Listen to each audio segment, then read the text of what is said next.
আচ্ছা, এই যে যারা ধরো ফু দিয়ে মানুষকে সারানোর নাম করে জল পোড়া খাওয়াচ্ছে, ওটাকে জল পোড়া বলা হয়, কিংবা এই যে স্বপ্নের ওষুধ বিক্রি করছেন, এদের বিরুদ্ধে কি কোনো আইন রয়েছে? হ্যাঁ, আছে আছে আছে, একদম স্পেসিফিক আইন আছে।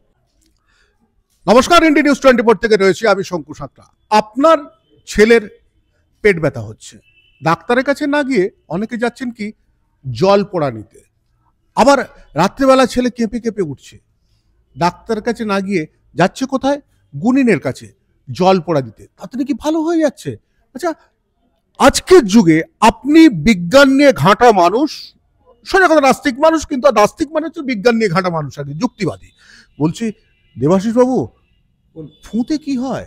না না, ফু দিয়ে কোনোদিন রোগ সারানো যায় না। ফু দিয়ে যদি রোগ সারানো যেত তাহলে পরে এত ডাক্তারি পড়া, এমবিবিএস করা, মানে 5 বছর ধরে এত এত মেডিসিনের গবেষক, তারা বিভিন্ন সব দিকের গবেষক, এইসব তাহলে দরকার পড়তো না যদি ফু দিয়ে রোগ সারত। আচ্ছা, আমি একটু থামিয়ে বলি, এই যে ফুওয়ালাদের শক্তি বাড়িয়ে দিয়েছেন একজন ডাক্তার, ডক্টর নারায়ণ কি সামথিং ওনার টাইটেল রয়েছে। উনি কয়েকদিন আগে বলছিলেন একটা ইন্টারভিউতে, বাপের টাকা থাকলেই ডাক্তারি পড়া যায়, ওই সব শিক্ষা ফিক্ষা দরকার হয় না।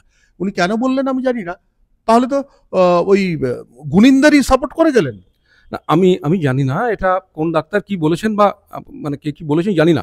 মানে ইয়েতে এখন সাইবার স্পেসে এইসব বুজরুকির ব্যাপক প্রচার হচ্ছে, নানা জনে নানা কথা বলছে। আমি জানি না, এইটা আপনি যেটা বললেন সেটা জানি না। কিন্তু দেখুন, এক ধরনের এফেক্ট আছে, সেটা মেডিসিনের স্বীকৃত, সেটাকে বলে প্লাসিবো এফেক্ট। প্লাসিবো এফেক্ট মানে হচ্ছে যে আপনি যদি মানে বিশ্বাস করেন যে কোনো একটা কিছু ওষুধ বা কোনো একটা কিছুতে, কোনো একটা মন্ত্রে আপনার সেটা ভালো হবে, তাতে আপনার মানসিকভাবে তার একটা সাময়িক উপশম হয়, এটাকে প্লাসিবো বলে। আচ্ছা, এই প্লাসিবোর প্রভাব পড়তে পারে। ধরুন আপনার পেটে ব্যথা হয়েছে কিংবা কোথাও কিছু একটা হয়েছে সমস্যা, এইটা আপনি তার কাছে গেলেন, সে জল পড়া দিল, আপনার ওই বিশ্বাসটার কারণে আপনার একটা উপশমের অনুভূতি হবে, এইটা ঘটে। সেটা তো বাবা যাচ্ছে কিংবা মা যাচ্ছে, সেটা সন্তানের জন্য, তাই বলে বাচ্চাটা তো যাচ্ছে না, বাচ্চা তো কিছু জানে না, বাচ্চার কি করে ভালো হয়ে যাবে? না না, বাচ্চার সে যদি ওটা বিশ্বাস করে, তার বাবা যখন এনে তাকে দিচ্ছে যে এটা শীতলার চরণামৃত বা অমুক তমুক কিছু একটা, এটা অমুক বাবাজি বা মাতাজি এটা দিয়েছেন, এটা খেলে তোমার ভালো হবে, তাতে সেই বাচ্চাটি সে সরল বিশ্বাসে ভাবছে যেতে ভালো হবে, এতে কখনো কখনো উপশম হতে পারে। এটা মেডিসিনের স্বীকৃত, একে বলে প্লাসিবো ট্রিটমেন্ট। আচ্ছা, এই প্লাসিবো ট্রিটমেন্টের বাইরে আর সত্যিকারের কোনো ওষুধ, সত্যিকারের কোনো চিকিৎসার প্রভাব কিন্তু এর মধ্যে নেই, এবং এটা অত্যন্ত বিপজ্জনক। কারণ ওই প্লাসিবোর প্রভাবে সে ভাবছে যে এটাতে আমার সেরে গেল, আসলে কিন্তু সারলো না, তার মানসিকভাবে সে খানিকটা উপশম অনুভব করলো, এইটার ফলে সে সত্যিকারের চিকিৎসাটা করলো না, এবং সেটা কিন্তু তাকে আরো বিপদের দিকে নিয়ে যাবে। এটা কিন্তু ঠিক নয়, ভালো নয়। আমাকে একটা জিনিস বলি, যে আধুনিক কালে যে একটা ওষুধ, সেই ওষুধটা দিয়ে একটা বিশেষ রোগ সারছে কিনা সেইটা পরীক্ষা করবার কতগুলো মানে জটিল পদ্ধতি আছে। সেটাকে বলে randomised double blind controlled experiment. এইখানে প্লাসিবোটাকে কন্ট্রোল করা হয় কিভাবে দেখুন, যে একটা ওষুধ, সেটা দিয়ে কোনো একটা পার্টিকুলার রোগ সেটা সারলো কিনা, তাকে ওষুধটা দেওয়া হলো রোগীকে।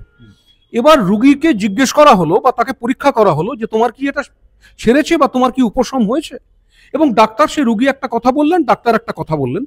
এবার এই প্লাসিবোর কারণে রোগী বলতে পারে যে হ্যাঁ আমার উপশম হয়েছে, ডাক্তারও তিনি যেহেতু চিকিৎসাটা করেছেন তিনি মনে করতে পারেন যে হ্যাঁ সেরেছে, ভুল মনে হওয়া, সেইটাকে কন্ট্রোল করে তবে আজকে মানে একটা ওষুধকে বার করতে হয়, গবেষণা করে আবিষ্কার করতে হয়, তার নির্দিষ্ট পদ্ধতি আছে। কি করে জানেন? অসাধারণ। দুটো গ্রুপ, একই রোগের রোগী দুটো গ্রুপ, তাদেরকে ওষুধ দেওয়া হচ্ছে। একজনকে, একটা গ্রুপকে সত্যিকারের ওষুধ দেওয়া হচ্ছে, আর একটা গ্রুপকে ওষুধ আসলে দেওয়া হচ্ছে না, কিন্তু ওই ওষুধের মতন দেখতে, ওই রকম রং, ওই রকম স্বাদ, ওই রকম রং, ওই রকম স্বাদের একটা তরল দেওয়া হচ্ছে, দিয়ে বলা হচ্ছে এতে ওষুধ আছে। তার মানে হচ্ছে দুপক্ষই ভাবছে যে ওষুধটা খেয়েছে, কিন্তু আসলে এক পক্ষ সত্যি সত্যি ওষুধটা খেয়েছে, আর এক পক্ষ কিন্তু আসলে খায়নি। তাহলে দুপক্ষেরই প্লাসিবো এফেক্ট আছে। এর বাইরে এবার দুপক্ষকে যদি তুলনা করা হয়, তাহলে বোঝা যাবে যে প্লাসিবোর ওপরে কোনো এফেক্ট আছে কিনা। আচ্ছা, আপনি তো এটা এইটা যদি প্রমাণ হয়, তবে বলবে যে এই ওষুধটার কোনো কার্যকারিতা আছে। এই প্লাসিবোর কারণে এইভাবে ওষুধের এক্সপেরিমেন্টগুলো ডিজাইন করা হয়। আচ্ছা, আপনি এটাকে কি বলবেন? স্বপ্নাদেশে পাওয়া ওষুধ, মানুষ লাইন দিয়ে শয়ে শয়ে টাকা দিয়ে নিচ্ছে। করছে মানুষের মানে স্বপ্ন, মানে যে লোকটি স্বপ্ন দেখে ওষুধ দিয়েছে বলছে, সে কি স্বপ্ন দেখেছে আসলে কেউ জানে না। সে এসে বলছে যে আমি স্বপ্নে পেয়েছি যে তোমার এটাতে সারবে।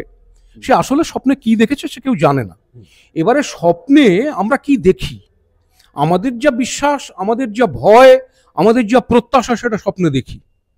আমি আমার একটা মানে আমার জ্ঞাতি ভাইয়ের সঙ্গে মামলা লড়ছি জমি নিয়ে, প্রবল তাদের সঙ্গে ঝগড়া, প্রবল হচ্ছে, মামলায় উত্তেজনার ফল বেরোবে, যেদিনকে রায় বেরোবে তার আগের দিন রাত্রিবেলা আমি স্বপ্ন দেখছি। সেটা সুখ স্বপ্ন হতে পারে আমি মামলায় জিতে গেছি, দুঃস্বপ্ন হতে পারে যে আমি মানে হেরে গিয়ে সর্বশান্ত হয়ে গেছি। আমি রাত্রিবেলা ঘামতে ঘামতে উঠে বসলাম, আমার ওয়াইফ হয়তো বললো যে কি হয়েছে তোমার, এক গ্লাস জল খাও, ঠান্ডা জল দিল আমাকে। এবারে আমি আমার নিজস্ব বিশ্বাস, আমার প্রত্যাশা, আমার ভয়, এইসব কারণে আমি স্বপ্ন দেখি। স্বপ্নের মধ্যে সেই উপাদানগুলো ঘুরে ফিরে আসে। এবার তার মধ্যে আমি যদি বিশ্বাস করি যে কোনো একটা জিনিস কিছু একটা খেলে আমার ওটা সারবে, সেটাও আমার স্বপ্নে আসতে পারে।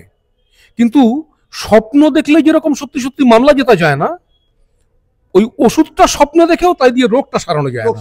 রোগ সারাতে গেলে ওর বিজ্ঞানটা লাগবে। আচ্ছা, এই যে যারা ধরো ফু দিয়ে মানুষকে সারানোর নাম করে জল পোড়া খাওয়াচ্ছে, ওটাকে জল পোড়া বলা হয়, কিংবা এই যে স্বপ্নের ওষুধ বিক্রি করছেন, এদের বিরুদ্ধে কি কোনো আইন রয়েছে? হ্যাঁ, আছে আছে আছে, একদম স্পেসিফিক আইন আছে। আমাদের আইন এমনিতে এইসব ধর্মীয় বুজরুকির ব্যাপারে খুব দুর্বল, প্রশাসন খুব দুর্বল, ভীষণ প্রশ্রয় দেয় এদেরকে, যার ফলে এগুলো চলে। কিন্তু সেটা সত্ত্বেও সুখের বিষয় এইটা যে আইন প্রণেতারা কিন্তু এইগুলোর কথাও ভেবেছিলেন। সে ভালো মতন তার প্রয়োগ হোক বা না হোক, আইনগুলো আছে, এবং সেটা আমরা যত সচেতন হয়ে সেগুলো প্রয়োগ করব, তত সেই আইনগুলো কিন্তু কার্যকরী হবে। এটাতে সেই আইনটা আমি বলি, স্পেসিফিক আইনটা আপনাকে বলি, সেটা হচ্ছে drugs and magic remedies objectionable advertisement act 1954। আচ্ছা, এখানে কোনো একটা ওই ধরনের কোনো একটা কিছু জড়িবুটি বা কোনো একটা তন্ত্রমন্ত্র, ওই ধরনের কিছু একটা, সেইটা দিয়ে আমি যদি দাবি করি যে এই রোগটা সারবে, সেটা অপরাধ। তার জন্য আমার জেল হতে পারে, আমার জরিমানা হতে পারে, উভয়ই হতে পারে। মানে এটা রয়েছে এক্স্যাক্টলি। এবং আমরা সেটা মানে কখনো কখনো প্রয়োগও করেছি।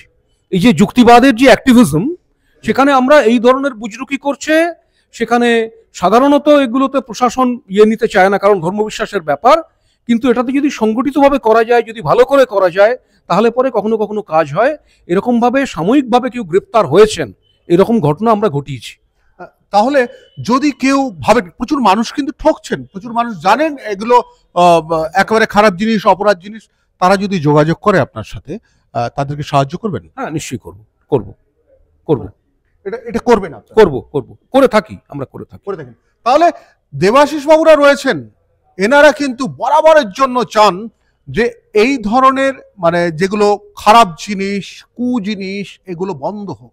আর তার সঙ্গে তো আমি চাই, আমি তার জন্য এনাদের সঙ্গে এরকম ইন্টারভিউ নিয়ে আপনাদের কাছে দেখাই, একটাই কারণ, আপনারা সচেতন হোক। আর সচেতন হলে কিন্তু আমরা সুন্দর একটা সভ্যতা তৈরি করতে পারি। নইলে ব্রাহ্মণের উপর বিশ্বাস করা, কিংবা ওই যারা কি বলে, যারা দেবতা, ঈশ্বর, হ্যান ত্যান নিয়ে বিশ্বাস করিয়ে ভয় ধরিয়ে রেখেছে আমাদের, তাদের উপর বিশ্বাস করে কিন্তু আমরা এগোতে পারবো না। আর আমাদের এগোতে গেলে একটু চিন্তা ভাবনা করে চলতে হবে। আমি শঙ্কু রয়েছে আপনাদের সঙ্গে, ইন্ডি নিউজ 24, দেখতে থাকুন।